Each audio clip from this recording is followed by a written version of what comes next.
नमस्कार मित्रांनो, तुमचं स्वागत आहे मिडबाब्स अकॅडमीमध्ये. तर आज आपण घेणार आहोत काही मराठी, इंग्रजी ग्रामरचे क्वेश्चन्स, त्याच्यानंतर थोडे नर्सिंगचे क्वेश्चन्स as well. तर हे जे प्रश्न आहे हे तुम्हाला दोन्ही ठिकाणी कामी येतील. म्युनिसिपल कॉर्पोरेशन नागपूरची जी स्टाफ नर्सची वॅकन्सी आहे त्याच्यामध्ये, ॲज वेल एज तुम्हाला DMARमध्ये पण कामी येतील. तर स्टे ट्यून. चला सुरू करूया. पहिला प्रश्न. In the armed forces, it is considered a great privilege to die in harness. Choose the correct meaning of the item underlined in the above sentence. ठीक आहे. जे अंडरलाईन केलेलं आयटम आहे म्हणते, जे अंडरलाईन केलेली सेंटेन्समधला थोडासा जो पार्ट आहे त्याचा अर्थ विचारलेला आहे आपल्याला, त्याचा मिनिंग विचारलेला आहे. ठीक आहे. आता पहिली गोष्ट काय म्हणते, हे जे प्रश्न आहेत ना, असे भरपूर प्रश्न मराठी आणि इंग्रजीमध्ये विचारले जातात. जेव्हा म्हणजे ज्या एक्झाममध्ये काही पार्ट आपल्याला मराठी आणि इंग्रजी ग्रामरचं विचारतात ना, अशा परीक्षेमध्ये असे प्रश्न भरपूर असतात. पण युजली हे जे प्रश्न असतात फार सोपे असतात, त्यांचं उत्तर देणं फार सोपं असतं. जर तुमचं शिक्षण मराठी किंवा इंग्रजीमधून झालेलं असेल तर तुम्हाला या प्रश्नाचं उत्तर शोधताना फारसा असं काही डोकं लावायची गरज नाही आहे. हे लवकर तुम्हाला सापडेल. ठीक आहे. चल बघू इथे. या सेंटेन्समध्ये जो पहिला प्रश्न आहे याच्यामध्ये असं म्हणताय आर्मी फोर्सेसमध्ये. आर्मी फोर्सेस हा इम्पॉर्टंट क्लू आहे आपल्यासाठी. नंतर सेंटेन्स दिला it is consider a great privilege. हे खूप मोठं काय आहे, प्रिव्हिलेज आहे. खूप मोठी आपल्यासाठी काय आहे, एक गुड अपॉर्च्युनिटी आहे. एक चांगला इम्पॅक्ट आहे असा आपल्यावरती. कुठला? डाय इन अ हार्नेस. आता हार्नेस हा जो शब्द आहे, हार्नेस हार्नेस हा शब्द आला आहे हार्वेस्ट पासून. हार्वेस्ट. ठीक आहे. हार्वेस्ट करणं म्हणजे काय, जेव्हा शेतकरी शेतामध्ये काम करतो त्याच्यानंतर त्याचं धान्य जेव्हा पिकून जाते तेव्हा ते पिकलेलं धान्य आपण काय करतो, काढतो शेतातून. म्हणजे एक्झॅक्टली म्हणण्याचं, सरळ म्हणण्याचं झालं तर तो काम करतो. ठीक आहे. त्याला हार्वेस्ट असं म्हणतात. तर काम करताना मरण येणे, काम करताना मरण येणे असा या सेंटेन्सचा अर्थ आहे. डाय इन हार्नेस, काम करताना मरण येणे. आता असं ऑप्शनमध्ये दिलेलं आहे का? पहिले डाय इन ऑनर्स, नाही, हा नाही आहे. डाय ऑन अ हॉर्स बॅक, बिलकुल नाही. डाय वाईल स्टील वर्किंग, हा हे आपलं उत्तर आहे. डाय इन अ बॅटलफील्ड, नाही. भला हा इथे आर्मी फोर्सेस लिहिलं आहे पण आपल्याला आपल्याला विचारलं काय, कशाचं मिनिंग विचारलं आहे, तर डाय ना हार्नेसचं मिनिंग विचारलं आहे. म्हणून याचं उत्तर जे आहे ते नंबर 3 आहे. ठीक आहे. चलो नेक्स्ट प्रश्न. Identify the sentence in which right is use as an adverb. Adverb आहे म्हणते, ॲडवर्ब यूज केला आहे कुठल्या शब्दाला? राईटला. आता राईट हा जो शब्द आहे हा डिफरंट मिनिंगने म्हणजे डिफरंट ग्रामॅटिकल मिनिंगनी वापरला जाऊ शकतो. राईट नाऊन पण असू शकतो, राईट ॲडवर्ब असू शकतो, राईट वर्ब असू शकतो. त्याच्यामुळे आपल्याला हे बरोबर बघावं लागेल. ठीक आहे. पहिलं वाक्य, freedom is our birth right. Birth right हा काय आहे? नाऊन आहे. बर्थ राईट, बर्थ राईट हा एकच शब्द आहे याच, आणि हा काय आहे? नाऊन आहे. का बरं नाऊन आहे? सेंटेन्स बघा, freedom is a birth right, सेंटेन्समध्ये नाऊन या अर्थाने वापरलेला आहे. ठीक आहे. तर हे तर गेलंच आहे, हे तर नाही आहे, कारण ते ॲडवर्ब विचारलेला आहे. ॲडवर्बचा अर्थ काय होते? ॲडवर्बचा अर्थ होतो क्रिया विशेषण. काय म्हणतो आपण ॲडवर्बला? क्रिया विशे सॉरी पहिले श हा लागतो, विशेषण, विशेषण, क्रिया विशेषण. ठीक आहे. क्रिया विशेषण म्हणजे काय? जो क्रियेबद्दल अधिक माहिती सांगतो आपल्याला. ठीक आहे. जशी क्रिया आहे की बाबा काय, ती मुलगी सुंदर आहे. ती ती हा काय नाऊन आहे, कारण हे म्हणजे प्रोनाऊन आहे, म्हणजे हा कोणाला तरी उद्देशलेला शब्द आहे ना, नावा व्यतिरिक्त वापरलेला शब्द आहे. बरोबर आहे. म्हणजे तो काय प्रोनाऊन आहे. तर शी इज ब्युटिफुल किंवा ती सुंदर दिसते. सुंदर हा काय आहे? सुंदर दिसते म्हणजे याचे काय सांगितलेलं आहे? ब्युटिफुल सांगितलं आहे. ब्युटिफुल काय? विशेषण आहे. ठीक आहे. पण ह्याच ब्युटिफुलला आपण जेव्हा ब्युटिफुली म्हणतो म्हणजे आणखी जास्त, पहिला ब्युटिफुल, ब्युटिफुल हा काय? विशेषण आहे. ठीक आहे. पण त्याला काय केलं आपण? जास्त केलं, आणखी क्रिया विशेषण केलं, आणखी त्याची तारीफ केलेली आहे, है ना. क्रियेबद्दल आणखी जास्त सांगितलं आहे, ब्युटिफुली किंवा स्लोली किंवा हे. तर हे असे जे शब्द आहे ना, काय करतात? त्या क्रियेला आणखी विशेष करून सांगतात, अधिक माहिती सांगतात. तर अशांना आपण काय म्हणतो, क्रियाविशेषण. तर राईट हा शब्द क्रियाविशेषण म्हणून वापरलेला आहे का असं विचारलेलं आहे. You did not make the right choice. कशी चॉईस आहे ही? Right choice. Did not make right choice असं म्हटलेलं आहे. ठीक आहे. तर did not make right choice याच्यामध्ये राईट चॉईस हा राईट जो शब्द आहे हा ॲडजेक्टिव्ह म्हणून वापरलेला आहे. ठीक आहे. विशेषण चॉईस आहे पण कशी? Right choice. ठीक आहे. म्हणजे या क्रियेविषयी माहिती सांगतोय पण राईट चॉईस, राईट आणि रॉंग असं सांगतोय. बरोबर आहे. त्याच्यामुळे हा काय इथे ॲडजेक्टिव्ह आहे. ॲडजेक्टिव्ह किंवा आपण यालाच काय म्हणतो मराठीमध्ये विशेषण. विशेषण आहे. ठीक आहे. त्याच्यानंतर you must right wrongs done for her. तुम्ही तिच्यासाठी काहीतरी चांगलं किंवा वाईट केलं असेल असं असं म्हणणं आहे. चांगलं किंवा वाईट जॉब असं म्हणतो केलेलं आहे. तर हे कशाविषयी तरी काय करताय? एक क्रियाविषयी सांगताय. चांगली क्रिया किंवा वाईट क्रिया जे क्रिया आहे. तर क्रिया म्हणजेच हे काय राहणार इथे? वर्ब राहणार. हे काय आहे? वर्ब आहे इथे. ठीक आहे. क्रिया आहे. आपण इथे लिहून घेऊ क्रिया. क्रियापद हे काय आहे? क्रियापद करतं क्रियाबद्दल आहे म्हणून. ठीक आहे. आता शेवटचं सेंटेन्स बघा. It serves him right. It serves him right. It serves him. Serves काय आहे? क्रिया आहे. सर्व करण्याची क्रिया आहे. पण क्रिया कशी आहे बघ? क्रियेला आणखी विशेषण दिलं आहे त्यांनी. आणखी विशेष पद्धतीने त्याला सांगितलेलं आहे. राईट म्हणून हे काय इथे? क्रिया विशेषण आहे. ॲडवर्ब आहे. ठीक आहे. काय आहे? क्रिया विशेषण. ठीक आहे. लक्षात आलं.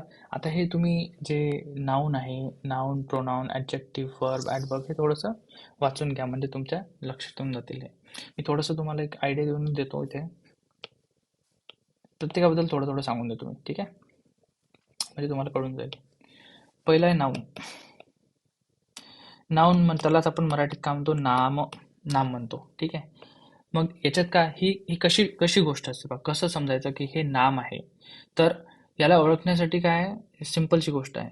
हा कशा तरी बद्दल वापरलेला शब्द असतो. म्हणजे जसं anything, anything, anything that you can you can you can see, feel or think.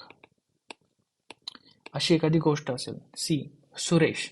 सुरेशला पाहू शकतो. बरोबर आहे. म्हणजे सुरेश काय नाव आहे. बरोबर आहे. त्याच्यानंतर कुत्रा. कुत्र्याला पाहू शकतो म्हणजे नाव आहे. टीम.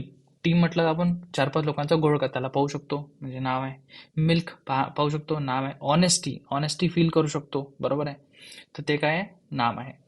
तर हे सगळे नामाचे प्रकार म्हणजे नामामध्ये मोडतात. असे नामाचे भरपूर प्रकार आहे. विशेष नाम, सामान्य नाम, विशेष नाम असं खूप सारं आहे. पण त्याच्यात तेवढं आपल्याला एवढं याच्यात नाही विचारत. म्हणजे एक्झाममध्ये नाही विचारत. आपल्याला फक्त एवढंच विचारतात. तर तुम्ही वाचू शकता तुमची क्युरिओसिटी असेल तर. ठीक आहे. तर हा ओळखण्यासाठी वापरलेला शब्द असतो. एखाद्या एखाद्या गोष्टीला ओळखायचं आपल्याला तर त्या गोष्टीला काहीतरी नाव दिलेलं असते तेव्हा आपण तिला ओळखू शकतो. तर त्याला काय म्हणतात? नाम म्हणतात. दुसरं आहे प्रोनाउन. प्रोनाउन म्हणजेच त्याला आपण म्हणतो सर्वनाम. सर्वनाम. सर्वनाम म्हणजे नावाऐवजी वापरलेला शब्द. आता मी जर म्हटलं की बा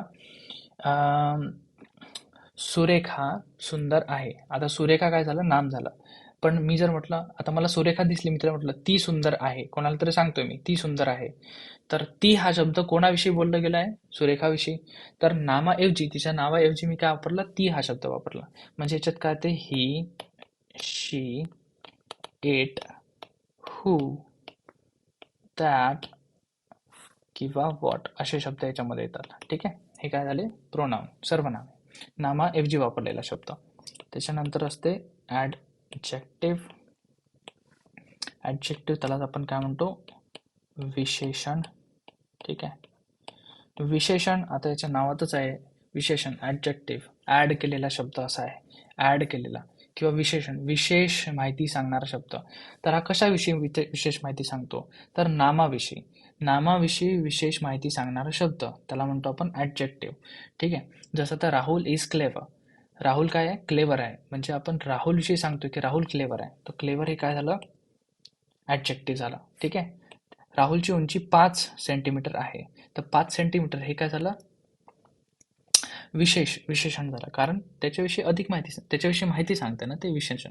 नामाविषयी माहिती सांगते. राहुलची उंची 5 आहे. ठीक आहे. चलो, तर हे झालं जसं 5 नंबर्स वगैरे. त्याच्यानंतर लिटल फॅट किंवा धिस असे शब्द जे आहे, सम असे शब्द जे आहे ते कशात येतात, ॲडजेक्टिव्हमध्ये येतात. त्याच्यानंतर आहे वर्ब. वर्बला आपण काय म्हणतो, क्रियापद म्हणतो. वर्ब फार महत्त्वाचं असते जेव्हा तुम्ही सेंटेन्सेस वगैरे बनवता किंवा मग त्याच्यामध्ये टेन्सेस शिकता, काळ शिकता, त्याच्यात वर्ब फार फार महत्त्वाचा असतो. तर हा जो शब्द आहे मराठीमध्ये, जर याची मी तुम्हाला डेफिनेशन सांगू तर याचा अर्थ होतो वाक्याचा अर्थ पूर्ण करणारा. वाक्याचा अर्थ पूर्ण करणारा क्रियावाचक शब्द, ज्याच्यावरती क्रिया अवलंबून असते. ठीक आहे, क्रिया अवलंबून असते, ही क्रिया असते. तर असा शब्द त्याला आपण काय म्हणतो, क्रियापद. किंवा इंग्लिशमध्ये म्हटलं तर ॲक्शन किंवा स्टेट ऑफ सब्जेक्ट. सब्जेक्ट आहे जो सपोज आता नाऊन आहे, प्रोनाऊन आहे, त्याची एखादी ॲक्शन किंवा त्याची स्टेट कशी आहे तो सांगणारा शब्द म्हणजे क्रियापद. जसं प्ले ॲक्शन आहे, किंवा सुरेश इज प्लेईंग. प्लेईंग हा काय आहे, वर्ब आहे, कारण तो खेळतोय. त्याची ॲक्शन सांगत आहे. कशाची ॲक्शन सांगत आहे, नावाची ॲक्शन सांगत आहे. ठीक आहे, प्ले. त्याच्यानंतर राईट लिहितोय, किंवा वर्क काम करतोय, किंवा मग असे जे शब्द आहे ना, हॅव किंवा इज, हे जसे शब्द आहे हे पण काय, सपोर्टिंग वर्ब्स, याला हेल्पिंग वर्ब्स पण म्हणतात. हे सुद्धा वर्ब्स आहेत. ठीक आहे. त्याच्यानंतर ॲडवर्ब, जो आता आपण बघितला सेंटेन्समध्ये, ॲडवर्ब म्हणजे क्रियाविशेषण. क्रियाविशेषण म्हणजे जो क्रियेविषयी अधिक माहिती सांगतो. शी इज ब्युटिफुल, बट आता ब्युटिफुल जर म्हटलं तर काय, तो काय होणार आहे, ॲडजेक्टिव्ह होणार आहे. पण आणखी जास्त सांगतो आपण की व्हेरी ब्युटिफुल, नाही ब्युटिफुली, आणखी जास्त ब्युटिफुल आहे ती, है ना. तर त्याच्यासाठी आपण काय म्हणतो, त्याच्यासाठी काय, क्रियाविशेषण हा शब्द म्हटला जाते. ठीक आहे. तर हा कसा आहे, क्रियेबद्दल अधिक माहिती सांगतो. अधिक माहिती सांगतो कशाबद्दल, क्रियेबद्दल. क्रिया. ठीक आहे, म्हणजेच कशासाठी, वर्बबद्दल अधिक माहिती सांगतो. त्याला आपण काय म्हणतो, क्रियाविशेषण, ॲडजेक्टिव्ह. जसं एक्झाम्पलमध्ये मी तुम्हाला सांगितलं, ब्युटिफुली. ठीक आहे, किंवा स्लोली, किंवा ऑलवेज. हे सुद्धा, ऑलवेज हे असे शब्द सुद्धा काय आहे, ॲडवर्बमध्ये येतात. ठीक आहे. चलो, नेक्स्ट क्वेश्चन आहे, choose the correct alternative for bibliography. Bibliography हा एक शब्द आहे, त्याचा अल्टरनेटिव्ह, त्याला आपण अल्टरनेटिव्हलाच आपण काय म्हणतो, सिनोनिम्स. पण इथे शब्द नाही विचारला त्यांनी सेंटेन्सेस पण दिलेले आहे ऑप्शन्समध्ये. ते सिनोनिम्समध्ये नाही येणार, हे मिनिंगमध्ये येणार, है ना. मिनिंगमध्ये येणार. सिनोनिम्स पण विचारतात, तर जनरल सिनोनिम्स असतात, एकदम काही हार्ड असे सिनोनिम्स विचारत नाही. तरी तुम्ही सिनोनिम्स वाचून ठेवा. तुम्हाला जर सिनोनिम्सची लिस्ट पाहिजे असेल तर तुम्ही मला प्लीज ईमेल करा, मी तुम्हाला लिस्ट पाठवून देईन. ते तुम्ही वाचून घेतलं तर तुमचं प्रिपरेशन होऊन जाईल. ठीक आहे. माझ्याकडे काही नोट्स पण आहेत जे मी तुम्हाला फ्री ऑफ कॉस्ट देऊ शकतो, म्हणजे मी काही पैसे घेणार नाही त्याचे. ठीक आहे. तर तुम्ही मला ईमेल करा, मी तुम्हाला नोट्स पाठवून देतो. ठीक आहे. ओके, प्रश्नावर येऊ आपण. बिब्लिओग्राफी हा काय शब्द असतो, ज्यांनी नर्सिंग केलं आहे त्यांनी 4थ्या वर्षात 4th इयरमध्ये बिब्लिओग्राफी हा शब्द ऐकलाच असेल. हा कुठे येतो, आपल्या रिसर्चमध्ये येतो. रिसर्चमध्ये आपण शेवटी काय करतो, एक पेज बनवतो जिथे आपण काय लिहित असतो, लिस्ट बनवत असतो. कशाची, जे आपण बुक्स वापरले आहेत, है ना, बुक्स किंवा research paper, previous research paper किंवा आर्टिकल्स, जे आपण आर्टिकल्स वापरले आहे, नोट्स, पेशंट रेकॉर्ड, या सगळ्याचं आपण काय बनवतो, एक लिस्ट बनवतो. त्या लिस्टलाच काय म्हणतो आपण, बिब्लिओग्राफी असं म्हणतो. ठीक आहे. तर असं लिहिलं आहे. पहिलं आहे का, नॉलेज, नाही. List of books about Bible तर बिलकुलच नाही. कॅरेक्टर ऑफ द बायबल, नाही, हे नाही आहे, त्याला आपण बिब्लिओग्राफी नाही म्हणत. List of books and writings of one author about one subject, yes, त्याची लिस्ट जे बनवतो आपण त्यालाच आपण काय म्हणतो, बिब्लिओग्राफी म्हणतो. बिलकुल बरोबर आहे. तर ऑप्शन 3 याचा आन्सर आहे.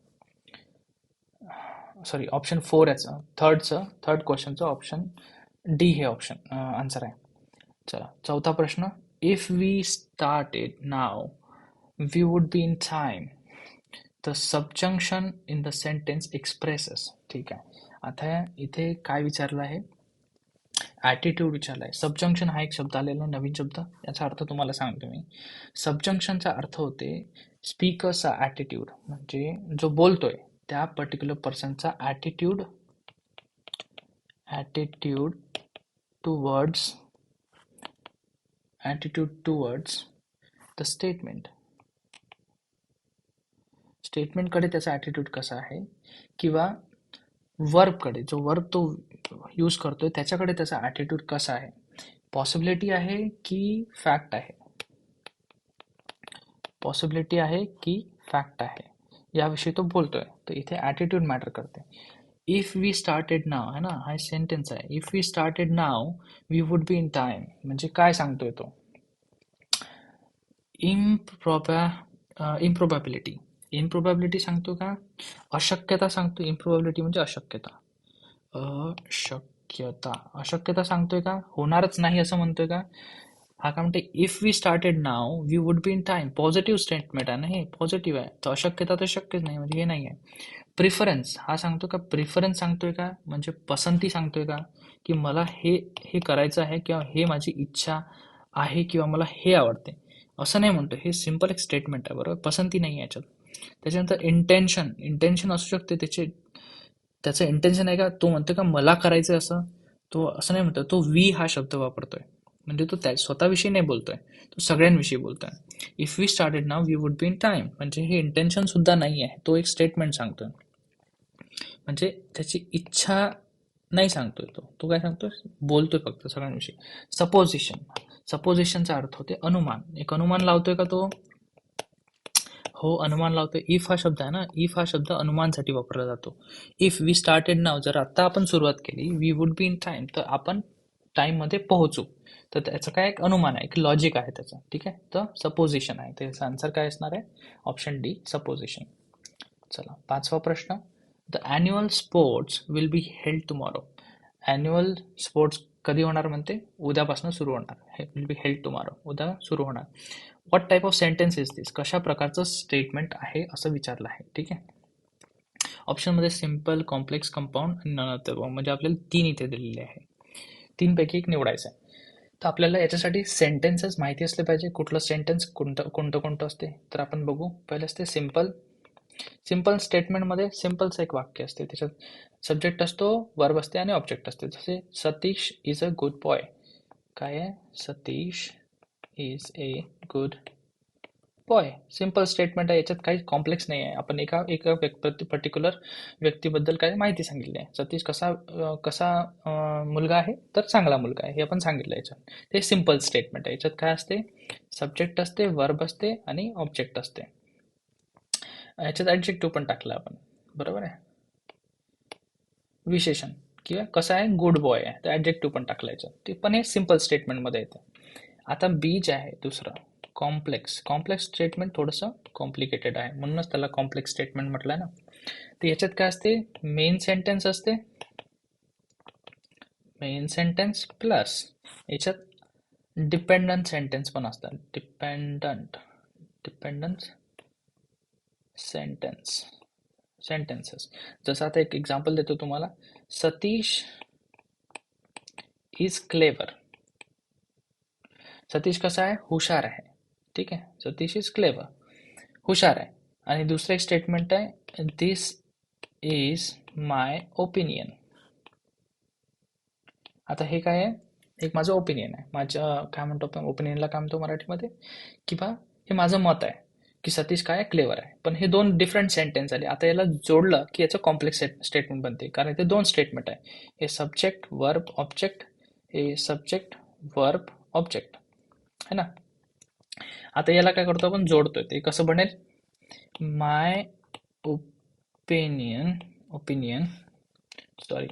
my opinion is that Satish is clever. ठीक आहे. तर माझं ओपिनियन काय आहे? की Satish is clever. Now this is the complex statement. आपण याला कशाने जोडलंय? दॅटने जोडलंय. ठीक आहे. पण हे एक कॉम्प्लेक्स स्टेटमेंट झालेलं आहे. तर कॉम्प्लेक्स स्टेटमेंटमध्ये काय असते? एक असं स्टेटमेंट असतं जे मेन आहे, सतीश इज क्लेवर. आता सतीश इज क्लेवर जर मी सेपरेटली म्हटलं तर सेंटेन्स पूर्ण झाला, आता त्याच्यात काहीच नाही राहिलं. पण मी जर सेकंड स्टेटमेंट बोललो, दिस इज माय ओपिनियन, तर आता हे सेंटेन्स अधुरा आहे. दिस इज माय ओपिनियन म्हणजे काय आहे, मग ओपिनियन काय आहे, दिस इज माय ओपिनियन, ओपिनियन समजलंच नाही ना अजून. तर ते हे जे दुसरं सेंटेन्स आहे कशावर अवलंबून आहे, पहिल्या सेंटेन्सवर अवलंबून आहे, Satish is clever. So my opinion is that complete नाही झालं जोपर्यंत आपण समोरचं वाक्य म्हणत नाही, सतीश इज क्लेवर. म्हणून हे कॉम्प्लेक्स स्टेटमेंट आहे. याच्यामध्ये एक मेन स्टेटमेंट असते आणि दुसरं किंवा याच्यापेक्षा दोनपेक्षा जास्त पण असू शकतात, जे डिपेंडंट स्टेटमेंट्स असतात, जे कशावर डिपेंड असतात, मेनवर डिपेंड असतात. ठीक आहे. त्याच्यानंतर आहे कंपाऊंड. Compound statement. कंपाऊंड स्टेटमेंटमध्ये याच्यामध्ये आपण काय वापरतो, कंजंक्शन्स वापरतो. कंजंक्शनचा अर्थ होते कंजंक्शन्स. कंजंक्शन्स म्हणजे जोडणारे शब्द. जोडणारे शब्द.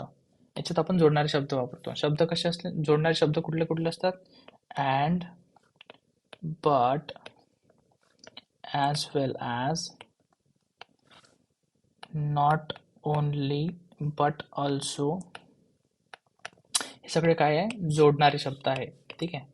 आता एक एक्झाम्पल घेऊ आपण, तेच घेऊ सतीशवाला. Satish is slow, he is show. जसं काय आहे, सतीश इज स्लो आणि एक स्टेटमेंट आहे, he is slow, sorry, he is sure.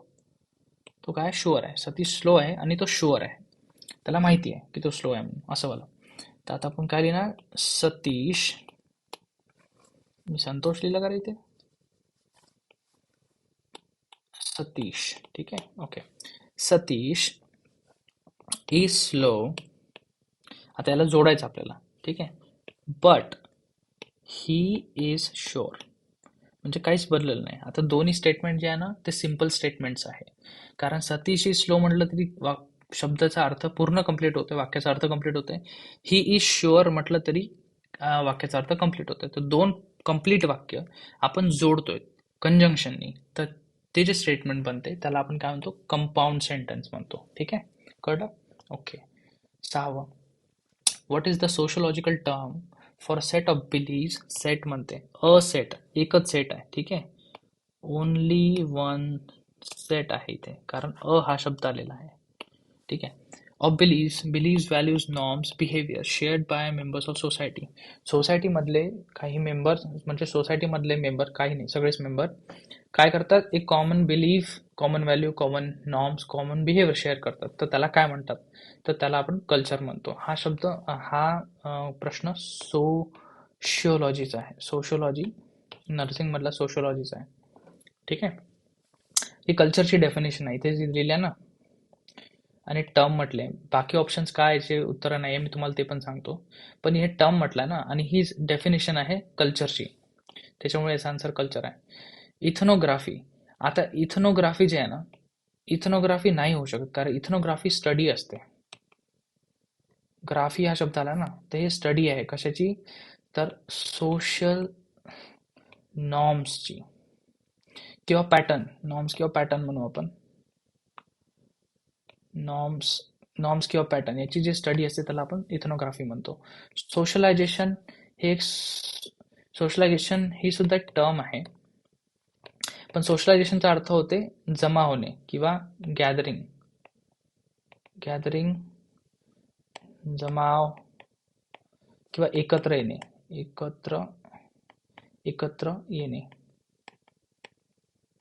एकत्र येणे, याला काय म्हणतो आपण, सोशलायझेशन. मल्टीकल्चरलिझम. आता हे मल्टीकल्चरलिझम काय आहे, हे याला आपण काय म्हणू, एक फिलॉसॉफी आहे. फिलॉसॉफी ही टर्म नाही आहे, काय फिलॉसॉफी आहे. या फिलॉसॉफीच्या अंडरमध्ये काय येते, की वेगवेगळ्या कल्चरचे लोक एक सोबत येतात, त्याला मल्टीकल्चरलिझम म्हणतात. ठीक आहे. तर हे नाही आहे. बाकी हे डेफिनेशन कल्चर जे आहे, तर त्याचा म्हणून याचा आन्सर ऑप्शन काय, ए आहे, 6चा. प्रश्न क्रमांक 7. Which part of the nervous system controls voluntary movements and higher cognitive voluntary, अरे डबल डबल आलं याच्यामध्ये नाही का. चला, प्रश्न असा आहे की controls voluntary movements and higher cognitive functions. इथून कापून टाकू आपण याला, कारण डबल डबल आलेला आहे. Okay. Okay. Which part of the nervous system controls voluntary movements and higher cognitive functions. चलो ठीक आहे. आणि ऑप्शन्स बघा, ऑप्शन्स खतरनाक आहे. पहिलं काय दिलेलं आहे, CNS. CNSचा अर्थ होते सेंट्रल नर्वस सिस्टम. ठीक आहे, central nervous system. Central nervous system मध्ये ब्रेन येतो, ब्रेन. आणि ब्रेन मध्ये येते सेरेब्रम, सॉरी, ब्रेन मध्ये येतो cerebrum, cerebrum plus cerebellum, cerebellum. ठीक आहे. आता मी तुम्हाला खूपच म्हणजे ब्रॉड ब्रॉड असं सांगतोय, एकदम डीप मध्ये जाऊन नाही सांगतोय. ठीक आहे. सेरेब्रमचं फंक्शन असते याच्यामध्ये फ्रंटल लोब असते, फ्रंटल लोब. आणि फ्रंटल लोबचं फंक्शन असते, कुठलं फंक्शन असते, higher cognitive function, higher cognitive function. ठीक आहे. तर एक आलं आपलं हे हायर कॉग्नेटिव्ह फंक्शन, एक आलं. दुसरं म्हटलं आहे voluntary movements. Voluntary movement, cerebellum याचं फंक्शन आहे voluntary movements, voluntary movement plus gait. Gait म्हणजे आपण चालतो तर आपलं बॅलन्स बरोबर राहते, त्याला गेट म्हणतात. ठीक आहे, ते वाला फंक्शन. त्याच्यानंतर सेरेब्रम मध्ये राईट प्लस लेफ्ट लोब असते, ते सुद्धा व्हॉलंटरी मुवमेंटच्या फंक्शनमध्ये येतात. ठीक आहे. तर बेसिकली दोन्ही फंक्शनचं काम कोण करते, CNS करते. म्हणून याचा आन्सर जे आहे ते आहे सेंट्रल नर्वस सिस्टम. आता मी तुम्हाला बाकी ऑप्शन आहे ते थोडे सांगून देतो, म्हणजे त्याच्यावर प्रश्न आला तरी तुम्हाला लिहिता येतात. ठीक आहे. चलो, आता आहे ANS. याला म्हणतात आपण ऑटोनॉमस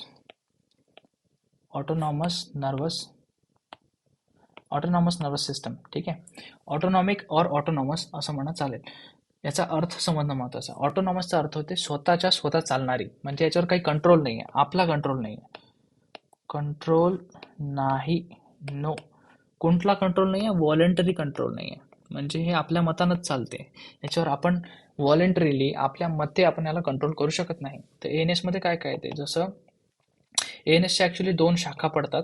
ठीक आहे, 2 शाखा मी तुम्हाला सांगतो. एक असते PNS आणि एक असते SNS. PNS म्हणजे होते peripheral nervous system, peripheral nervous system. आणि एक असते सोमॅटिक नर्वस सिस्टम. ठीक आहे. पेरिफेरल नर्वस सिस्टम मध्ये 2 गोष्टी येतात, connection between brain and spinal cord. ठीक आहे. हे कशात येते, पेरिफेरल नर्वस सिस्टम मध्ये, ब्रेन आणि स्पायनल कॉर्ड मधलं कनेक्शन. तर आता हे काय करतात, तर जसं आता एक सांगतो तुम्हाला मी, जसं हार्ट रेट आहे. ठीक आहे. हार्ट रेट तुम्ही कंट्रोल करू शकतो का, नाही, आपण करू शकत नाही, ते आपल्यापच चालते. जसं पेरिस्टाल्सिस आहे, पेरिस्टाल्सिस आपण कंट्रोल करणे ते आपले आपच होते. ब्लॅडर कंट्रोल आहे, सॉरी, ब्लॅडर कॉन्ट्रॅक्शन आहे, ब्लॅडर कंट्रोल नाही, कॉन्ट्रॅक्शन. आपल्याकडे व्हॉलंटरी कंट्रोल कशावर असते, स्पिंक्टरवर कंट्रोल असते. पण ब्लॅडर कॉन्ट्रॅक्ट होते त्याच्यावर आपलं कंट्रोल नसते, ते कसं होते, ऑटोनॉमसली होते, ते आपोआपच होते. ठीक आहे. आणि म्हणून हे सगळे फंक्शन कोण परफॉर्म करते, पेरिफेरल नर्वस सिस्टम परफॉर्म करते. ठीक आहे. याच्यामध्ये स्पायनल कॉर्डचा खूप मोठा रोल असतो. त्याच्यानंतर सोमॅटिक नर्वस सिस्टममध्ये आपल्या जे मसल्स असतात, मसल्स झालं, ठीक आहे, टेंडॉन्स, त्याच्यानंतर लोकोमोशन, हे जे सगळे कामं करते, हे कोण करते, हे सोमॅटिक नर्वस सिस्टम करते. म्हणजे आता आपण चालतोय तर कुठली मसल कॉन्ट्रॅक्ट करायचे, कुठले मसल कॉन्ट्रॅक्ट नाही करायचे, तर हे सगळे कामं कोण करते, मिळून करते ऑटोनॉमस नर्वस सिस्टम. आपल्या बॉडीमध्ये एक रिस्पॉन्स असतो, त्या रिस्पॉन्सला म्हणतात सिम्पथेटिक प्लस पॅरासिम्पथॅटिक रिस्पॉन्स. तर याच्यामध्ये खूप सारे फंक्शन येतात. हे दोन्ही कामं करतात कोण, ऑटोनॉमिक नर्वस सिस्टम करते, सिम्पथॅटिक अँड पॅरासिम्पथॅटिक कामं. ठीक आहे, shared by peripheral and somatic nervous system. तर याच्यामध्ये ते जसं एक सांगितलं मी तुम्हाला, हार्ट रेट, त्याच्यानंतर येते प्युपिल कंट्रोल करणं, ते काम हे करते. अलर्टनेस झाली, त्याच्यानंतर डायजेशन, त्याच्यानंतर सिक्रीशन, सलायवा सलाइवा किती सिक्रेट करायचा हे हे सगळे जे काम आहे ते ऑटोनॉमस नर्वस सिस्टम करते. ठीक आहे. चलो नेक्स्ट क्वेश्चन पाहूया आपण. क्लीन करून घेतो. ओके. नेक्स्ट क्वेश्चन आहे, what is the recommended minimum duration of for hand washing to ensure effective hygiene. चलो बहुत बढ़िया प्रश्न आहे हा. प्रश्न मी सांगतो तुम्हाला 99% येण्याचे चान्सेस आहे हा प्रश्न, कारण खूपच महत्त्वाचा प्रश्न आहे. काय म्हणते, मिनिमम विचारलाय, मिनिमम ड्युरेशन फॉर हँड वॉशिंगचा मिनिमम ड्युरेशन, की आपण इन्शोर करू शकतो की इफेक्टिव्ह हँड हायजीन झालेली आहे. ठीक आहे. तर अकॉर्डिंग टू अगर WHO जाऊ आपण, WHO काय म्हणते, तर WHO नुसार दोन प्रकारचे हँड हायजीन असते. ठीक आहे. एक असते medical hand hygiene. Medical hand हायजीनचा मिनिमम ड्युरेशन आहे 20 सेकंड्स. सेकंड्स. ठीक आहे. 20 सेकंड हा काय मिनिमम ड्युरेशन कशाचा, मेडिकल हँड वॉशिंगचा. आणि दुसरे असते सर्जिकलमध्ये एल्बोच्या खाली हात धुवावा लागतो पूर्ण. तर सर्जिकल हँड वॉशिंगचा मिनिमम ड्युरेशन असतो 2 मिनिट. तसं हे 2 to 5 मिनिट आहे जर आपण लोकल पॉलिसीज वगैरे पकडतो म्हटलं. आणि हे 2 to 30 सेकंड्स, 20 to 30 सेकंड्सपर्यंत हे जाते. पण जे मिनिमम दिलेलं आहे ते आहे 20 सेकंड. मिनिमम 20 सेकंद तरी हात धुवावे लागतात मेडिकलसाठी, आणि मिनिमम 2 मिनिटं तरी हात धुवावे लागतात सर्जिकलसाठी. ठीक आहे. ते अकॉर्डिंग टू WHO आहे. चलो, तो उत्तर तुम्हाला मिळालं आहे. याचं उत्तर काय आहे, इथे मिनिमम ड्युरेशन विचारलं आहे, इथे मेडिकल किंवा सर्जिकल नाही विचारलं आहे. तर जेव्हा दोन्ही नाही विचारत तेव्हा त्याचा आन्सर कोणतं असते, 20 सेकंड्स. तर इथे आन्सर काय, 20 सेकंड्स. ठीक आहे. चलो next. Which of the following is a priority nursing intervention for patient with a potential airway obstruction. चलो, पोटेन्शियल एअरवे ऑब्स्ट्रक्शन पोटेन्शियल आहे म्हणजे झालेलं नाही, होऊ शकते. त्याला आपण काय म्हणतो, चोकिंगवाल्या पेशंटमध्ये जे इमिडिएट इंटरव्हेन्शन, प्रायोरिटीवालं इंटरव्हेन्शन कोणतं आहे म्हणते. ब्रॉन्कोडायलेटर नाही आहे, कारण हे प्रायोरिटीमध्ये येत नाही. इनकरेज कफिंग फोर्सफुली, ज्याला चोक होतोय ना तो व्यक्ती कफ करू शकत नाही. परफॉर्म द हेमलिज मॅन्युअर, यस बिलकुल हेमलिज मॅन्युअर हे प्रायोरिटीमध्ये असते. आणि ॲडमिनिस्टर अँटीपायरेटिक्स हे याचं काहीच काम नसते. अँटीपायरेटिक कोणाला देतो, पण ज्याला ताप आलेला असते, बरोबर आहे. तर इथं अँटीपायरेटिकवाल्याचं काहीच काम नाही. तर याचा आन्सर आहे हेमलिज मॅन्युअर. आता तुम्हाला मी हेमलिज मॅन्युअर दाखवून देतो. ओके, हे आपलं हेमलिज मॅन्युअर. आता तुम्ही याच्यामध्ये बघू शकता की बाबा काय आहे, एक व्यक्ती आहे जो चोक होता. आता ही लेडी जी आहे, ही जी लेडी आहे ते दाखवलेली आहे, ही काय होतं, चोक होत आहे. तर आपण हात कसा बांधतो असा, आणि उभं कुठं राहायचं असते, त्या व्यक्तीच्या मागच्याच बाजूला. ठीक आहे, मागे उभं राहायचं. आणि जो आपला अंगठा आहे, हा दिसतो ना अंगठा, अंगठ्याला या प्रकारे धरायचं की त्याच्यामध्ये काय होणार आहे, असं त्रिकोण निर्माण होणार. ठीक आहे. आणि हा त्रिकोण कुठे ठेवायचा, पोटावर ठेवायचा, नाही वरच्या बाजूला पुश करायचं, असं वरच्या बाजूला पुश करायचं. ठीक आहे. यामुळे काय होते, जे लंग्समध्ये जी उरलेली हवा असते ती हवा नाकाद्वारे बाहेर निघते, नाका तोंडाद्वारे बाहेर निघते. आणि त्याच्यामुळे ते बाहेर येत आहे तर काय करते, जे पण गोष्ट आपल्याला चोक करत असेल ती गोष्ट काय होते, बाहेर निघून जाते. ठीक आहे. ते हे बाहेर निघून जाईल. तर हे आपण करतो. बेबीमध्ये करायचं असेल तर बेबीला आपण अशा प्रकारे धरतो आणि त्याच्या बॅक साईडवर है ना, बॅकवर काय करतो, स्लॅप करतो. त्याच्यामुळे काय होते, ती जर त्याला चोक होत असेल तर ते निघून जाते. ठीक आहे.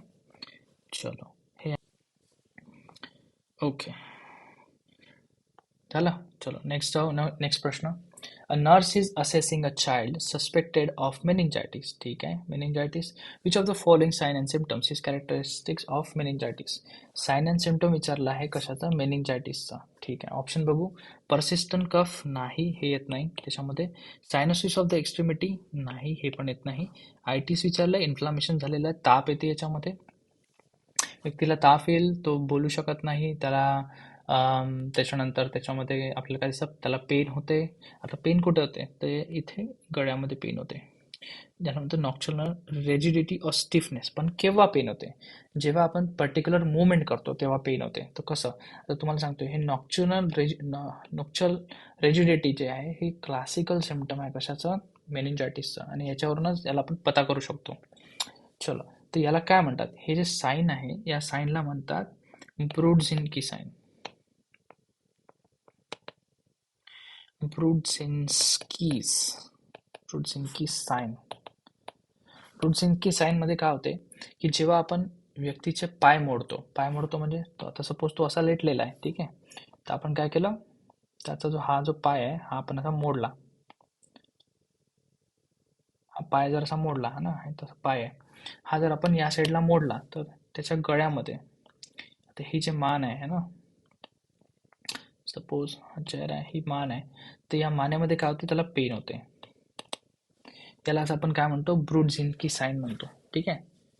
ब्रुडझिन्की साइन. नेक स्टिफनेस किंवा नेक स्टिफनेस असं सुद्धा म्हणतो, इथे दिलेलं आहे नेक स्टिफनेस. त्याच्यानंतर असंच एक आणखी साईन असते, कशाचं, मेनिंजायटिसचं. कुठलं साईन असते बाबा, मी मागच्या व्हिडिओमध्ये सांगितलं होतं, तुम्हाला आठवत असेल तर, कर्निंग्स कर्निंग साईन, ठीक आहे. कर्निंग साईन मध्ये काय येते, याच्यामध्ये काय होते, पेन. पेन कशात होते, तर हिपवरती, या हिप जॉईंटवरती काय होते, पेन होते. केव्हा पेन होते, जेव्हा आपण ही जे नी आहे ही 90 डिग्रीमध्ये फ्लेक्स करतो. जेव्हा नी 90 डिग्रीमध्ये फ्लेक्स करतो तेव्हा काय होते, हिप जॉईंटमध्ये पेन होते. तर त्याला कोणतं साईन म्हणतात, कर्निंग साईन म्हणतात. तर हे दोन साईन तुम्ही लक्षात ठेवा, ब्रुडझिन्की साईन आणि कर्निंग साईन्स. याच्यावरती प्रश्न येतात कारण मेनिंजायटिस खूप कॉमन आहे, त्याच्यामुळे इम्पॉर्टंट आहे. ठीक आहे, तर झाले आपले 10 प्रश्न आजचे. चला पुढच्या याच्यात भेटू.